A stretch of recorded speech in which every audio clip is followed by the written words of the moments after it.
Plano ni Mayor Vico sa 2028, ikinalungkot na marami. Mayor Vico, ito pala ang gagawin sa 2028. Sa mga nakalipas na taon, isa sa pinakabinabantayang pangalan sa larangan ng politika ay ang alkalde ng Pasig na si Vico Sotto. Sa murang edad pa lamang ay naging simbolo na siya ng bagong uri ng pamumuno. Taliwas na nakasanayan ng publiko sa mga tradisyonal na politiko. Unang naharap si Vico noong 2019 bilang alkalde ng Pasig at agad siya nakilala dahil sa kanyang transparency, integridad at matapang na paninindigan laban sa mga lumang sistema ng pamahalaan gaya ng sistematikong korupsyon. Sa kabila ng pagiging baguhan, mabilis na nakuha ang tiwala ng kanyang mga nasasakupan at ang mas malawak na publiko. Dahil sa kanyang aksyon na talaga may ginagawa siya at hindi lang puro pangako. Kaya mula noon ay kinilala siya bilang isa sa mga pag-asa ng bayan pagdating sa mas malinis at mas tapat na pamahalaan. Sa usapin ng kontrobersya ng flood control projects, isa rin si Mayor Vico sa mga lokal na leader na lantad na pagkondena sa mga irregularidad. At paulit-ulit na nanindigan laban sa maling paggamit ng bodo ng gobyerno. Para sa marami, naging boss siya ng kabataan at simbolo ng pagbabago. Kaya naman, habang patuloy siya namamayagpag sa kanyang karera, dumarami rin na mamamayang umaasa na balang araw ay gampanan niya mas mataas sa posisyon hanggang sa antas sa pagkapangulo. Marami ang nagsasabi kung kayang ayusin ni Mayor Vico ang Pasig, kayang-kaya rin niyang baguhin ang buong bansa.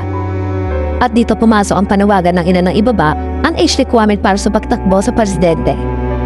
Nakasalukuyan nakasaad sa saligang batas sa 40 years con.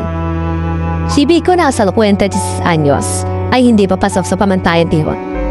Ngunit kabis na ikinalungkot na marami na mismo si Mayor Vico ang nanindigan na hindi siya tatakbo sa anumang posisyon sa darating na 2028 election. Sa isang panayam kay Jessica Soho, sinabi ng alkalde na kailangan din ibigyan ng panahon ng kanyang sarili. Matapos ang sunod-sunod na taon na paglilingkod, ibinahagi ni Mayor Vico na gusto niya magturo o mag-aral muna.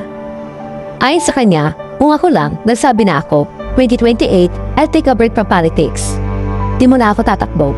Di ko alam exactly kung anong gagawin ko. Gusto ko magturo sana. Gusto ko mag-aral rin. Baka may mga opportunities in government, maybe civil society. So yun po talaga ang plano.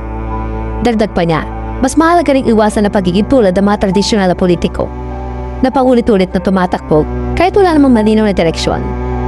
Aniya, bigger thing doesn't always necessarily mean having to run in the election. I just want to do my part and I to think of myself also. Sige, takbo sa 2028. Burn out naman ako.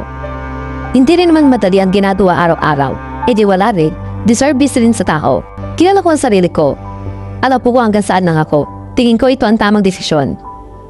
Para sa ilan, di na masyado maaga pa para lumayo si Mayor Vico sa politika. Lalo't nasarurok pa siya ng kanyang karera. Ngunit para kay Vico, ang tunay na paglilingkod ay hindi nasusuko sa posisyong hawak, kundi sa kung paano niya nagamit ang kanyang kakayahan, papagobyerno man o sa labas nito.